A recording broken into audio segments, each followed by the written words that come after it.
Recently ended its 1991 run, and with the ending of that session, of course, some say there's a lot of unfinished business. Some people are enthralled about the business that was accomplished, but we want to get a more personal look at what happened during the 1991 session of the Mississippi Legislature.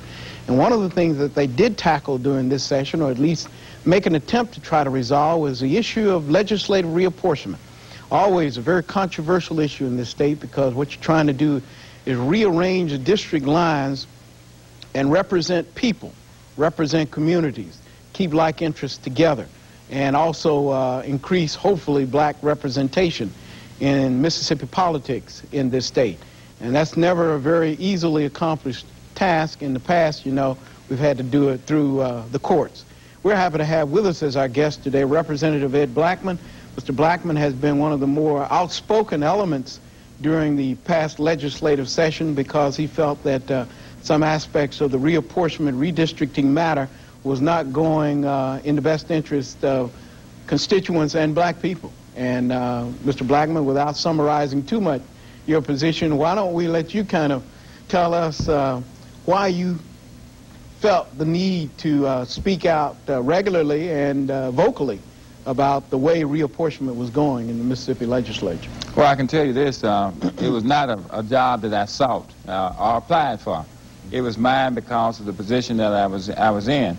The committee which drew up the plans, the reapportionment plans, is a committee called the Joint Committee on Apportionment and Redistricting in this, for the House and Senate. We have 12 members from the Senate, 12 members from the House. You have one black member on the committee from the Senate, and you have 2 black members from the House of Representatives. The total makeup of the committee is 24.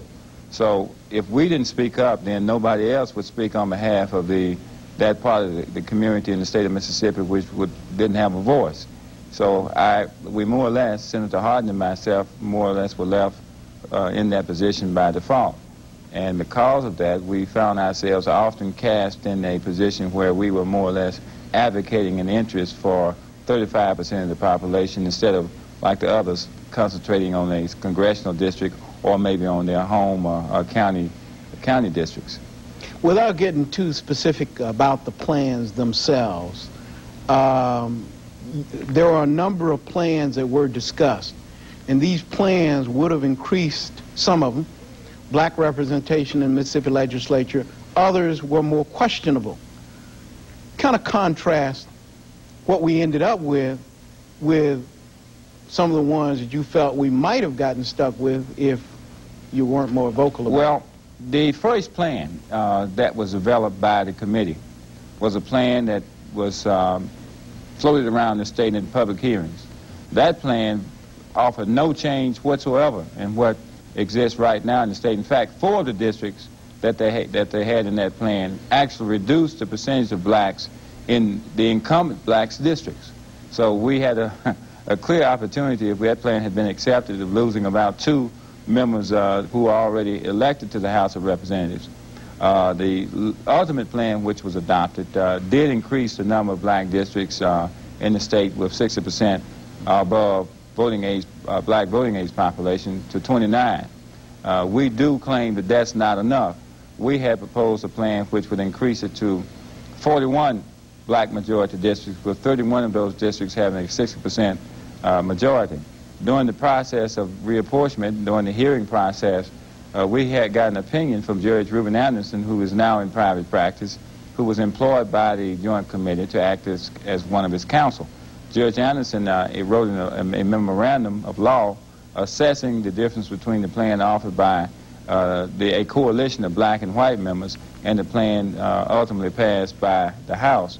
And he found that the coalition plan was more acceptable under the conditions set out in the Voting Rights Act. In fact, he found that the coalition plans were more effective districts, and I think that's important.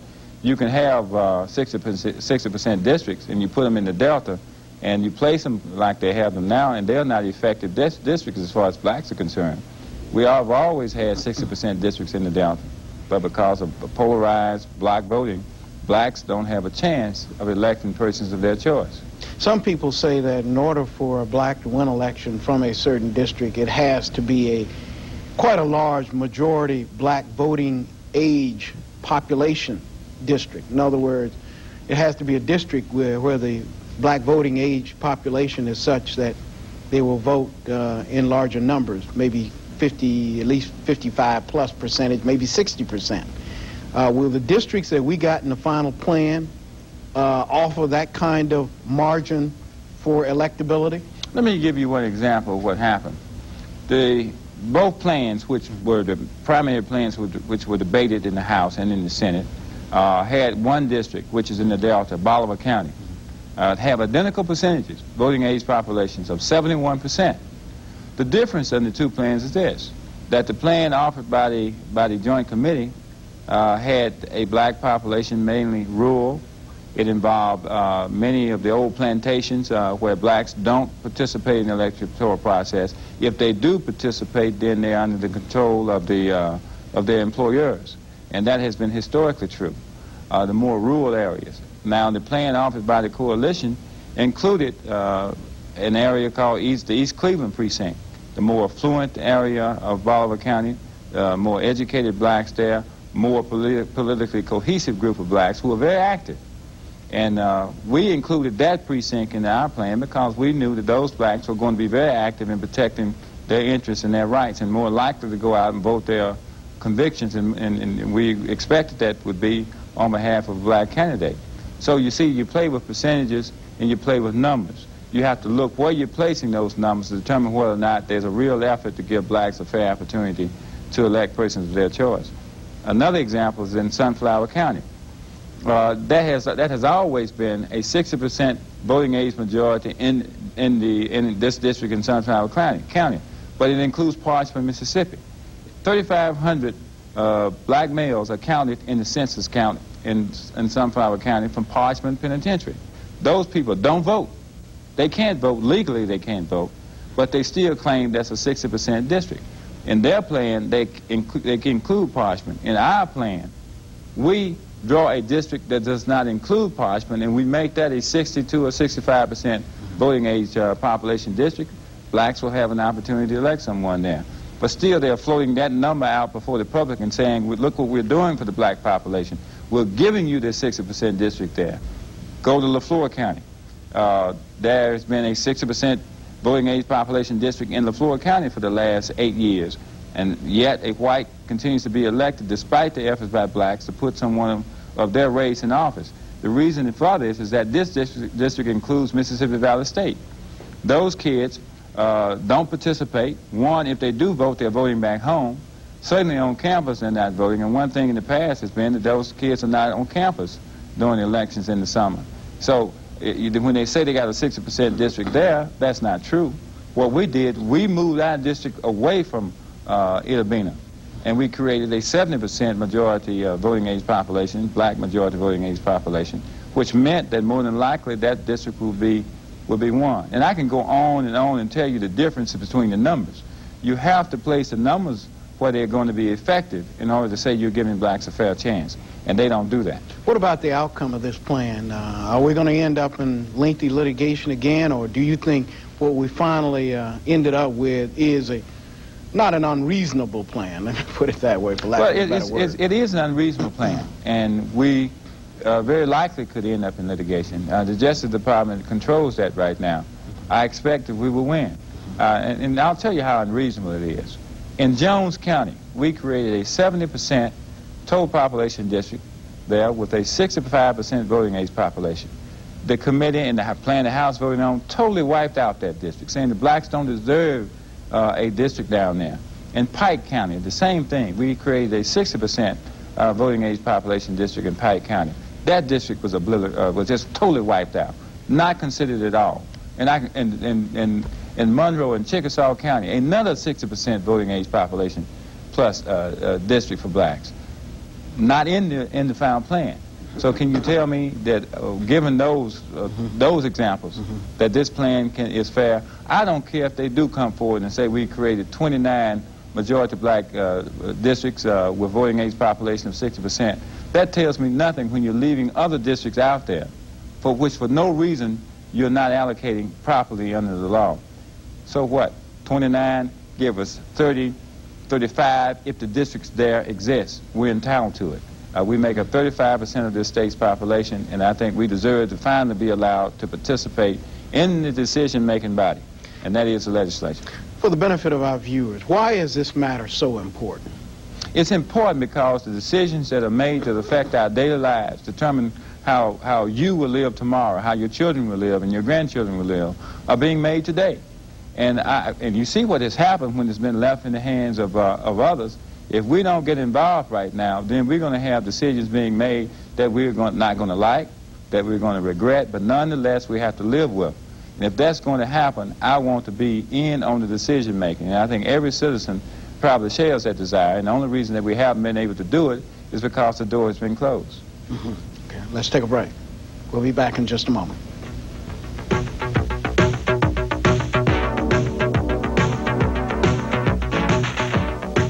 For the best in gospel music from Mississippi and around the United States, it's Unity in Gospel with your host, Larry Armstrong, weekday mornings at 5:30 and Sunday mornings at 7:30.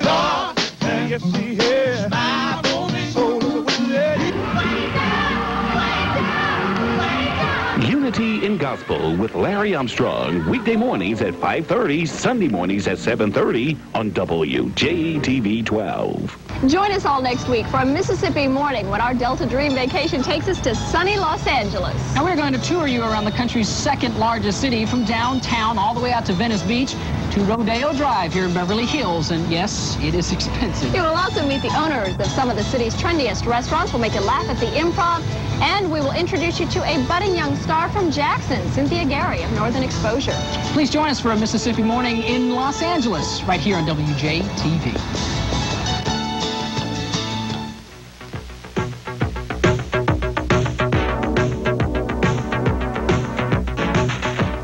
Continuing our discussion, we're happy to have as our guest Representative Ed Blackmon. He represents the city of Canton, Madison County in the Mississippi legislature, and he's been in there several terms now. Representative Blackmon, you have alleged that there were certain pledges that were signed even prior to the session, which gave the speaker power to call in certain votes on various matters. What was that all about? What well, did that mean? Walter, you know, ironically, I only found out about this a few days ago, that there were pledge cards there. I was not asked to sign a pledge card because obviously I'm sure that the speaker and his people obviously felt that I would not sign it, and they were correct. But what happened, as I understand it back in January, is that in the midst of a power struggle between the warring factions of the rule change opposed to those who wanted to roll back the rules to what they were under Buddy Newman, the speaker got commitments from a number of House members who pledged their allegiance to the speaker, not just for that vote, but for any matter throughout the 1991 session that he called upon them to support. And I have just learned that these markers were called in this reapportionment fight. Because you've heard through the media, and you all have reported, that in addition to the struggle of blacks in the House to get districts and Senate to get districts for black members, there was also a fight for who would be Speaker next year.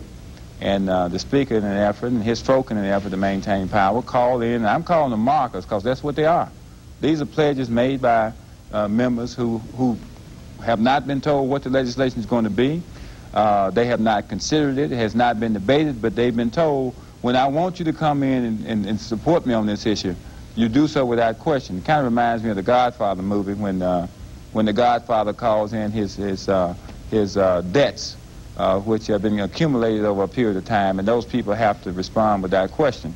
And I don't want to reduce the legislature to some type of underworld gangster-type movie as portrayed in the Godfather, but I think it's very mysterious that these markers would become a part of what's going on now when the markers were signed in January. Well, what's no the districts incentive? were drawn in January. What's the incentive? What's in it for the pledgee?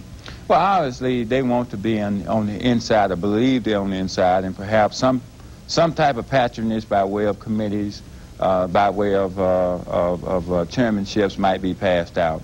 And I don't think the people of the state of Mississippi know that their government is being run this way, would even appreciate that it's being run this way, and I think would react with hostility upon learning that. And hopefully that the public will be made aware of these pledge cards signed by their representatives. Even before the legislation was in a form that anyone knew what it would be like. Well, no district had been drawn in January. We had not held a meeting to draw districts in January.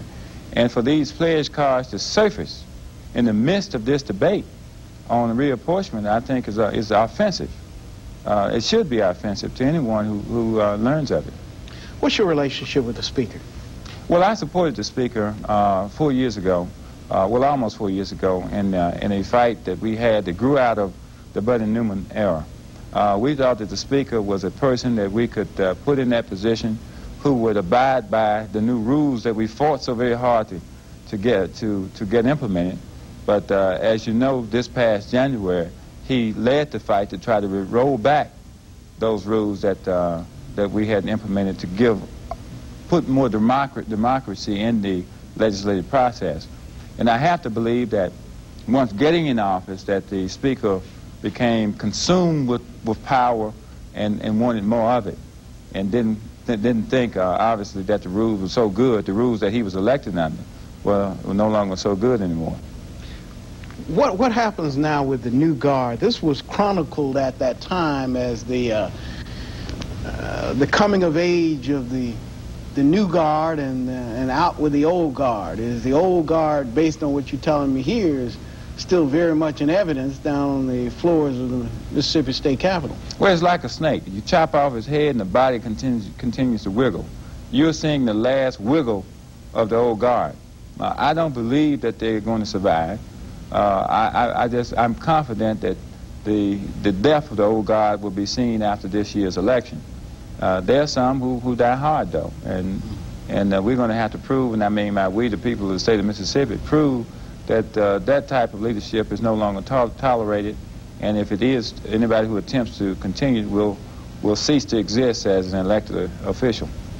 In earlier discussions, we talked a little bit about the governor's influence in not just the reapportionment process, but in the legislative process per se. Is it active enough, do you think? I don't think so. I think that any governor who assumes that position should play an active role with all factions within the legislature.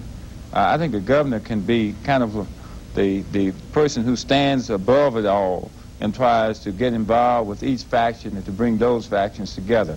I have not seen that. Education reform, I was very disappointed in that, that we did not have more input from the governor's office in terms of trying to find alternative means of funding. I know the statement was made that by this particular governor that he wanted one particular way of funding, and I think you can state your position. But when that's going down the drain, an important piece of legislation like education reform, then you got to come up with, you ought to be able to step in and say, this is too important, it's bigger than me, it's bigger than my philosophy, and I'm going to find a way to resolve the differences there. I didn't see that in reorganization, something that I believed in and still believe in. I was very disappointed that we didn't get a veto from the governor on rehabilitative services. I know the black members of the House voted not to have that particular division of human services chopped off and created a new department. And I would like to have seen a veto. You know, that it would have taken courage in an election year. But when you see someone, I think the public can understand someone who stands behind their commitments, and I believe this was a commitment from this administration when we were asked to consolidate and reform these agencies. And I was disappointed we didn't get a veto, and a lot of other black members were grievously disappointed that we didn't get a veto. All right. Let's take a break. Back in a moment.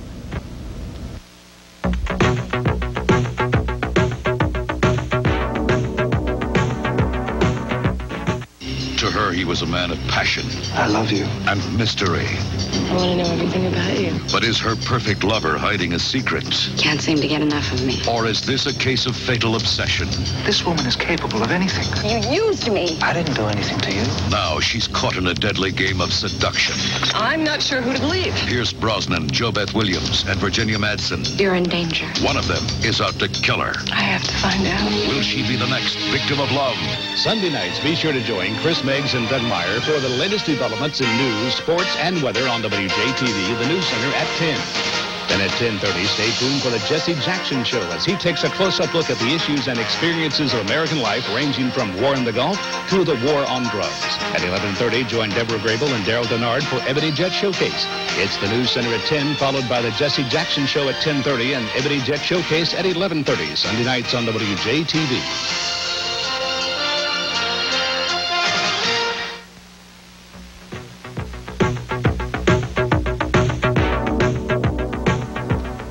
Continuing our discussion, we're happy to have as our guest Representative Edward Blackmon. Mr. Blackmon is on the Universities and Colleges Committee, the Judiciary B Committee, the Penitentiary Committee, and there's one other. Education. Education. And we were just talking about education reform and the funding that, what was the problem with the funding of educational reform? Why couldn't we get something that could be funded?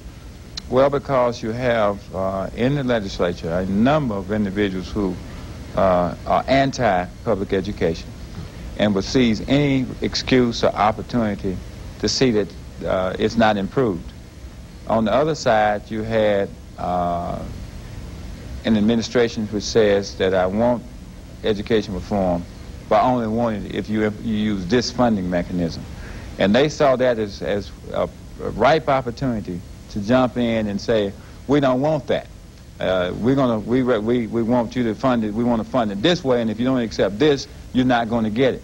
So I have a feeling that what ultimately ended up happening in the process is that there were those who are anti-public education foes won out, and I have a feeling the administration played into their hands. What do you think this is going to do to education in the state? What will be the net impact over the years? Because education reform one is basically going to peter out at a certain point in time if it isn't already significantly dwindling, and something's got to give it a recharge if it's to continue to serve its mission. I believe that with the changes that I expect to see in the legislature after this summer's elections, you're going to find that you're going to have more of the kind of people who are already there who desperately want to see this state move from where it is and believe that it's through the educational route.